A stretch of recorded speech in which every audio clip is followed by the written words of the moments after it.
Let's get right into it.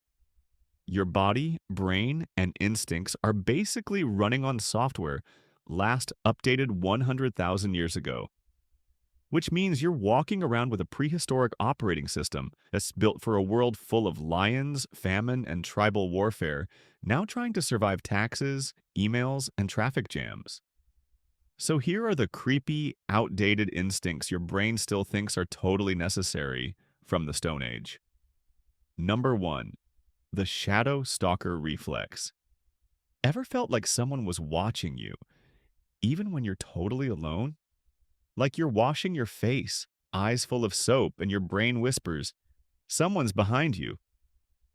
Congratulations! That's your primitive hypervigilance mode kicking in. Back in the Stone Age, if something was watching you, it probably wanted to eat you, or stab you, or both. So your ancestors developed this lovely reflex where any unexpected movement, shift in light, or sudden silence made their brains scream, "Danger!" Today, it still does that, except now it's reacting to your coat hanging weirdly on a door, or your cat blinking in the dark like a demon. Science calls this threat detection bias. It means your brain is hardwired to overreact to shadows, silence, or vague shapes, because underreacting used to get people killed. Now it just makes you jump at your laundry basket at 2 a.m. Basically, your nervous system is still convinced you're in a jungle. Meanwhile, you're just trying to find your phone charger. Number 2. The fear of being watched. While eating, let's paint a picture. You're at lunch, mid-bite. Suddenly, someone makes eye contact. You freeze like a raccoon caught in headlights. Turns out, our ancestors hated being stared at while eating. In primitive tribes, eye contact during a meal could signal a challenge for food, status, or your very survival. Like, "Hey, that mammoth bone looks juicy. Mind if I murder you for it?" So your brain developed a super fun response. It floods you with cortisol and spikes your social awareness. Even today, that weird cafeteria feeling when someone watches you chew too long, that's caveman instinct saying, "Protect the meat."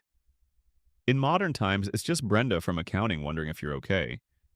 But your brain still prepares for war. Science calls this threat detection bias. It means your brain is hardwired to overreact to shadows, silence, or vague shapes, because underreacting used to get people killed. Now it just makes you jump at your laundry basket at 2 a.m. Basically, your nervous system is still convinced you're in a jungle. Meanwhile, you're just trying to find your phone charger. Number 3. The sudden silence. Panic. Imagine this. You're in a room with friends, chatting, laughing, then suddenly silence. Not just someone changed the topic silence. Dead silence. Within seconds, your brain fires off alarms. Something's wrong. Something's wrong. This one, straight out of the wilderness. Back then, silence in nature meant a predator was near. Birds shut up. Wind stops. Every creature freezes. It's like nature holding its breath because something with claws just showed up. So now, thousands of years later, even during a casual dinner, your brain still treats sudden quiet like a lion just entered the chat.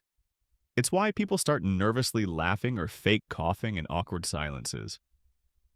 We're just cavemen trying to fill the noise void so we don't get metaphorically eaten. Number 4. The eye contact overload.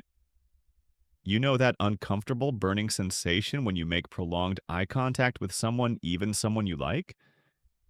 Yeah, that's Stone Age wiring again. In tribal times, holding a stare too long meant one of two things. You were gonna mate, or you were gonna fight. And in some cases, both. So your body starts sweating, your heart races, and you either break the gaze or start thinking, "Am I in love or in danger?" Modern social rules say eye contact equals confidence. But ancient instincts say eye contact equals threat assessment. That's why your brain can't decide if it should flirt, flee, or throw a rock. Basically, every deep stare is your brain preparing for battle or babies. Number 5. The fear of being left out, aka why group chats hurt so much. You're in a group chat. Everyone's laughing at some inside joke. You scroll back, trying to catch up, but nope. You're out of the loop, and suddenly your chest tightens, your brain spirals, and you start wondering if they've secretly made a cooler group chat without you. Welcome to social exclusion panic, courtesy of your ancient tribal software. Back in hunter-gatherer days, being left out of the group wasn't just sad, it was a death sentence. No tribe meant no food, no protection, and zero chance against saber-toothed tigers. So your brain evolved to treat rejection like literal danger. Today, that danger is Karen not inviting you to brunch. But your brain doesn't know the difference. It reacts with the same fear response chemicals that used to flood your system when you were about to die alone in the cold wilderness. That's why FOMO isn't just annoying, it's existential. Number 6. The hoarding instinct. Have you ever looked around your home and thought, why do I own 3 staplers, 17 mugs, and a box labeled MISC wires? Here's why. Your ancient brain loves hoarding. In prehistoric times, resources were scarce and unpredictable. That chunk of mammoth meat? Better save it. That oddly shaped stick? Might be a tool. That shiny rock could be valuable or just make you feel something. This survival reflex mutated into your current inability to throw out broken chargers or that one shirt you haven't worn since 2012 but might need someday. Minimalism may be trendy, but your brain still thinks the apocalypse is definitely coming. And your drawer full of twist ties might be the key to survival. Number 7. Loud noises jack you imminent doom. You're sitting peacefully, sipping tea when suddenly, bang! A car backfires, your entire body jolts like it's time to sprint for your life.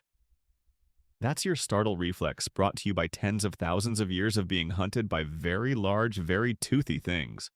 Loud, sudden sounds used to mean landslides, ambushes, or angry bears. So your nervous system developed a lightning-fast reaction to get you moving before your conscious brain could even ask, was that thunder or a T-Rex? The result today? You jump out of your skin every time someone drops a fork.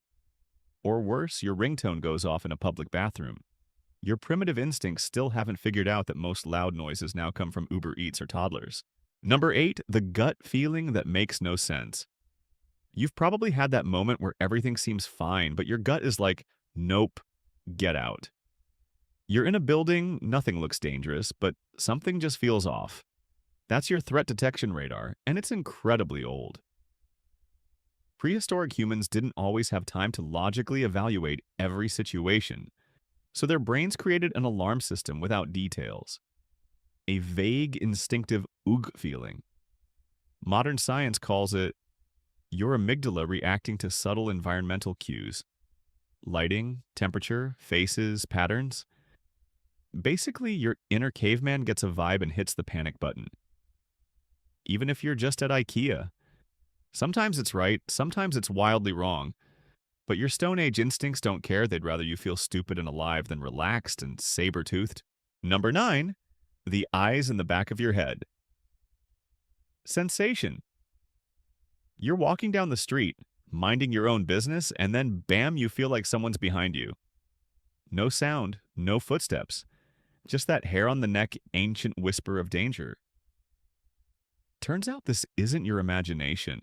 It's your parapersonal defense system, your brain's built-in early warning radar. Prehistoric humans couldn't afford to be surprised by, say, a jaguar casually approaching from behind. So the brain developed a hyper-alert spatial awareness system capable of detecting minute shifts in air pressure, movement, or sound, even outside your direct field of vision. This is why you can sense someone standing too close behind you, even if you haven't turned around. It's also why standing in a crowded elevator feels like being trapped in a panic simulator. Basically, your brain doesn't believe in personal space, it believes in survival bubbles. And when someone enters yours, even politely, your Stone Age instincts start designing an escape route. Number 10, panic. When someone walks toward you at night. Let's say you're walking alone at night and someone's coming from the opposite direction. They're probably just a normal person, but your brain immediately flashes through every Dateline episode you've ever seen. This reaction is hardwired. In ancient times, nighttime was when predators hunted and visibility was garbage. Anyone or anything approaching in the dark triggered a full-on threat assessment, fight, flight, freeze, or fake sneeze to look normal. Today, your rational mind might say, chill, but your Stone Age software is whispering, this is how it ends. The irony? That person passing you is probably having the exact same thought about you. Welcome to Mutual Primal Suspicion, brought to you by 200,000 Years of Nocturnal Fear. Number 12. Sleeping with one eye open. Sort of. Ever woken up in the middle of the night for no reason? Like, no noise, no nightmare, just your body yanking you out of sleep like it's trying to warn you about something? Yeah, that's your nocturnal vigilance system, and it's a leftover survival trait from when sleeping too deeply could get you murdered by a saber-toothed tiger or rival tribe. Your ancient ancestors slept in shifts, usually in groups, with some part of their brain always slightly on guard. Even today, your brain cycles through light and deep sleep in patterns designed to keep you not totally unconscious for more than a few minutes at a time.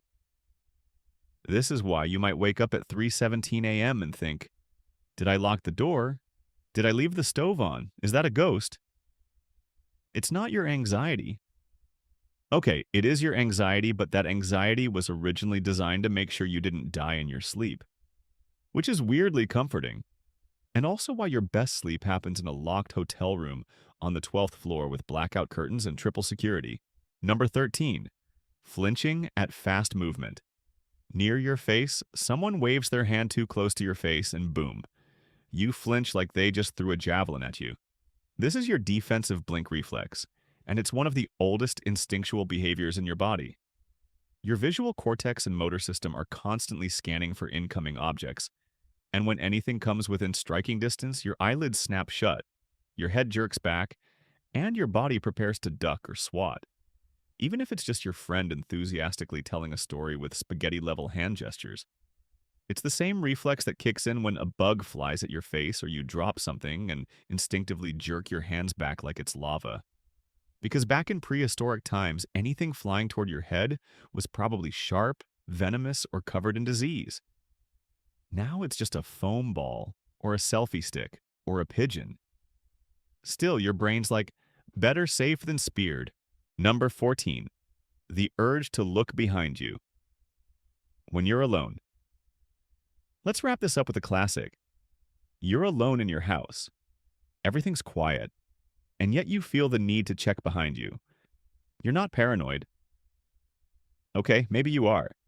But so were your ancestors, and that's why you're here. The constant checking behavior, the urge to rescan your surroundings even when nothing's changed, is part of your situational awareness loop, an evolved trait that helped early humans detect threats before they got too close. Nowadays, it just makes you double-check closets, lock the door 3 times, and glance behind you while brushing your teeth. Basically, your brain's still living in the wilderness, where trust equals death, and anything you don't look at might turn out to be a snake. Or worse, a surprise visitor. That's all for today. I'll be making similar videos in the future. Subscribe to see them. Number 11. The deep fear of open water. You're staring into the ocean. It's calm, peaceful, but your chest tightens and your imagination starts generating sea monsters. That's not irrational. That's ancient instinct saying, hey, buddy, large bodies of water are death zones. Early humans didn't have floaties. They had very real reasons to avoid deep water. Drowning, predators, getting swept away by currents no one understood.